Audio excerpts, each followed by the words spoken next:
প্রিয় সাংবাদিক বন্ধুগণ, আসসালামু আলাইকুম রহমতুল্লাহ। আমরা সরকারের দায়িত্ব গ্রহণ করার পরে এই প্রথমবার আমি কক্সবাজারে ভিজিটে আসলাম। জেলা আইন শৃঙ্খলা কমিটির মিটিংয়ে অ্যাটেন্ড করলাম। এখানে অনেক কিছু সিদ্ধান্ত আমাদের হয়েছে, এটা প্রতি মাসেই হবে। আজকে যে গুরুত্বপূর্ণ সিদ্ধান্ত হয়েছে তা হলো আমরা কক্সবাজার সমুদ্র সৈকতকে একটা শৃঙ্খলার মধ্যে নিয়ে আসব এবং এখানে সমস্ত অবৈধ যে স্থাপনা বা অস্থায়ী স্থাপনা যেগুলো হয়েছে এগুলো এক সপ্তাহের ভিতরে ক্লিন হবে জেলা প্রশাসনের নেতৃত্বে, বিচ ম্যানেজমেন্ট কমিটির নেতৃত্বে। বিচ ম্যানেজমেন্ট কমিটি এখনও গঠিত হয় নাই, নতুনভাবে গঠিত হবে।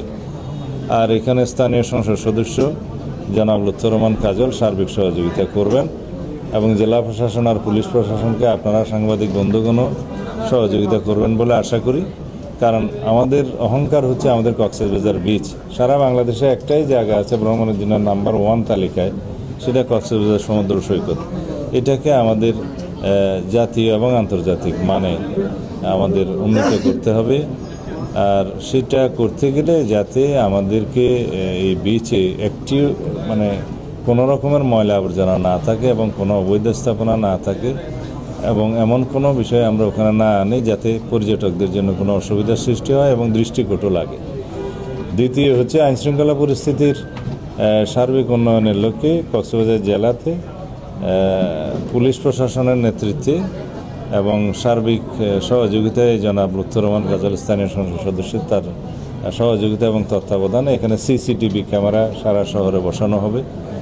3 নম্বর হচ্ছে মাদক এবং জুয়া, অনলাইন জুয়া, এগুলো বন্ধের জন্য আমরা যা কিছু প্রয়োজন সর্বোচ্চ প্রচেষ্টা করব। সেজন্য আমরা পরিকল্পনা গ্রহণ করার জন্য আইনশৃঙ্খলা বাহিনীকে যারা এখানে সংশ্লিষ্ট আছে সবাইকে অনুরোধ করেছি। মাদকদ্রব্য নিয়ন্ত্রণ অধিদপ্তরের কর্মকর্তাবৃন্দ, পুলিশ বাহিনী, র্যাব, বিজিবি সবাই এখানে সহযোগিতা করবেন।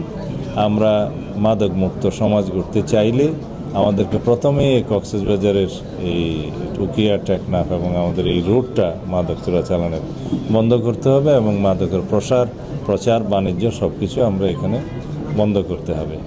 3 নম্বর ইস্যু হচ্ছে ট্রাফিক সিস্টেমের উন্নয়নের জন্য আমাদের মন্ত্রণালয়ের পক্ষ থেকে আরও কিছু জনবল এখানে দেয়া হবে। তখন এখানে ট্রাফিক সিস্টেমের আমরা উন্নয়ন করতে পারবো। আর টমটমের সংখ্যা আর বৃদ্ধি হবে না। অযান্ত্রিক গাড়ি, নন মোটরাইজ ভেহিকেল যেগুলো আছে ব্যাটারি চালিত, এগুলোর সংখ্যা আর বৃদ্ধি হবে না। এবং লাইসেন্স নবায়নের ক্ষেত্রে যথেষ্ট কেয়ারফুল হতে বলা হয়েছে। সর্বোচ্চ সংখ্যক যেটা নির্ধারণ করা হয়েছে সেটার উপরে কখনোই আর যাবে না। ক্রমান্বয়ে যেগুলো ড্যামেজ হবে সেই সংখ্যাটা আর ফিল আপ করা হবে না, সেই জায়গাটা খালি থাকতে থাকতে আস্তে আস্তে এগুলোর সংখ্যা কমানো হবে।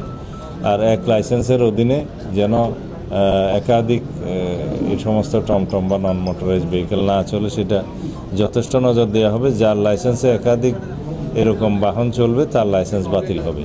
এইভাবে একটা সুশাসনের মধ্যে নিয়ে আসতে হবে। আর গরিব মানুষরা যাতে কষ্ট না পায় সেদিকটাও আমরা লক্ষ্য রাখবো।